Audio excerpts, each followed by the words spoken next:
Of all the apparent contradictions in the Gospels, I think the most difficult one to deal with is the staff, no staff. When Jesus commissioned the 12 disciples to go out, in Mark it says, take a staff, and in Luke and in Matthew it appears to say, don't take a staff. And so this is the most difficult apparent contradiction there is, I think, in the Gospels. But before we get into the actual text, I want to emphasize something, that in the basic message, all three Gospels absolutely agree. And they're making 3 points.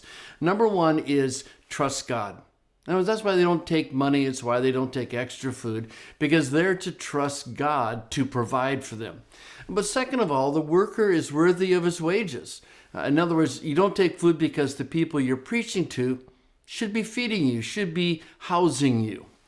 And thirdly, the principle is don't appear to be like one of those traveling philosophers. There was a group of philosophers that would travel. They would beg for money because all they really wanted to do was get rich. And so on those 3 points, all three Gospels are in total agreement. Again, that's the basic thrust of this instruction that Jesus gives to the 12 before he sends them out. But that being said, we still have this issue, the staff, no staff. So let's turn over to the interlinear and let's see what we can see. In Mark 6, 8-9, Jesus says, take, that's kind of a general word, airo, take nothing for the journey except a staff, a hrabdas, only. In other words, when they go out, they can only take a staff. That's the basic principle.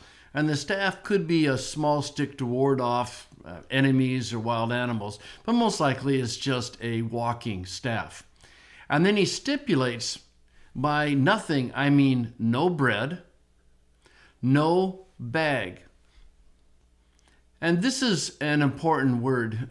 It can mean several different things, but most likely it's a beggar's bag. It's the kind of bag that these philosophers would carry to try to accumulate their wealth. And he says, don't look like that. Don't bring your bag, and bring no money in your belt. So that's the basic principle. You can only take a staff. You can't take all these other things. And then Jesus says, well, okay, put on sandals. In other words, go ahead and wear sandals. That's perfectly okay. And in that day and age, sandals would be critical to wear. It's dusty. Otherwise, you're walking barefooted. That doesn't make any sense. And also, when you go into a house, you wouldn't want to walk in barefooted. So you can take sandals, but you can not wear 2 tunics. Now, the ketone is the article of clothing that's worn closest to the body.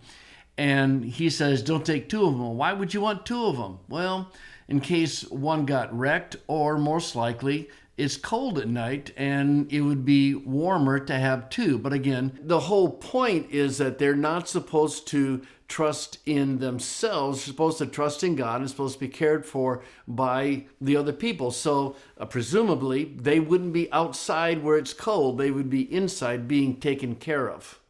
We get down to Luke 9:3 then, and we get something a little different. It's take, it's the same verb, take nothing on the journey, neither a staff, same word, nor a bag, the beggar's bag, nor bread, nor money, nor have 2 tunics. And if ana is actually original, it's in the text, what it's clarifying is that he's talking about 2 tunics per disciple. But here's the problem, isn't it? Neither a staff. In Mark, it's you can take a staff. In Luke, it's you cannot take a staff. Now, one of the things that's interesting to look at is that the staff is a different category of thing. In other words, the bag is don't look like the philosophers. The bread is trust God and be taken care of by the people you're preaching to. Don't amass money like the false teachers. And that has to do with the day in and day out provisions for the journey. The staff is simply a walking stick you would use. And so it's kind of odd that staff is put in with these other things, I think. But we'll see this become significant later on. Now, along with the commissioning of the 12, there is in Luke a later account of the commissioning of the 72. And it actually has a lot of things that's in common with the commissioning of the 12. And there's an interesting hint in this passage. To the 72, Jesus says, do not carry. Now, bastazo is a different verb from airo. And it's the idea of carry along. Don't carry along on your journey. Don't carry along a money bag. Okay, that's basically what he's already said. No beggar's bag, no sandals. And you go, wait a minute, you're not supposed to carry sandals? You're supposed to walk barefooted? Well, that can't be what it's meaning, because everybody wore sandals, and there was no reason not to wear sandals. The clue is the change of verb. This is, when you get ready to go on the journey, this is what you take or don't take. This is what you carry along with you while you're on the journey. Well, why on earth would anyone carry sandals? Well, you wouldn't. You would wear your sandals. And so I think implicit, and this is the important point, what is implicit in Luke 10:4 is that he's not talking about sandals, he's talking about an extra pair of sandals. So in other words, you don't carry a money bag, you don't carry a beggar's bag, and you don't carry an extra pair of sandals. Now, it doesn't say extra, but why would you carry sandals? Well, you wouldn't. You would wear sandals. So I think that this has to be extra sandals. And remember, too, up in Mark 6, one of the exclusions, one of the things they can have is sandals. And now we get down to the Matthew 10 passage, and at first glance, the Matthew 10 passage looks like it agrees with the Luke passage, but actually, I think as we look at it, we'll realize that it is much more in agreement with Mark. So I think Matthew and Mark are actually saying the same thing. I'll show you why.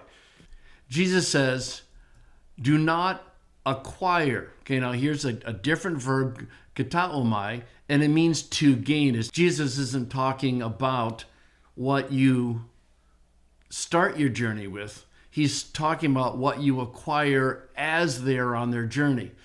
And he says, don't acquire gold, nor silver, nor copper in your money belts. In other words, don't be being paid.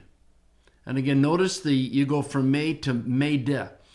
Don't acquire gold, nor silver, nor copper. So this is a single group of ideas. In other words, don't get paid for your work. You get down to verse 10, and it's assuming the kataomai from verse 9. Do not acquire a bag. In other words, don't pick up a beggar's bag for your journey.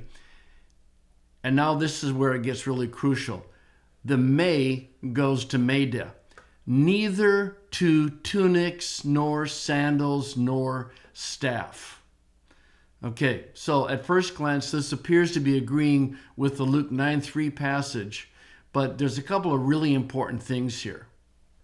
First of all, to. To is any gender, and so it can modify tunics, it can modify sandals, and it can modify staff. That's grammatically one important point. But the other is the switch. Don't acquire a bag for the journey. Neither acquire, and what you have is a sequence of two tunics, nor sandals or staff, and it's very easy to understand the duo is modifying all three. Don't acquire, don't get an extra tunic, don't get an extra pair of sandals, don't get an extra staff.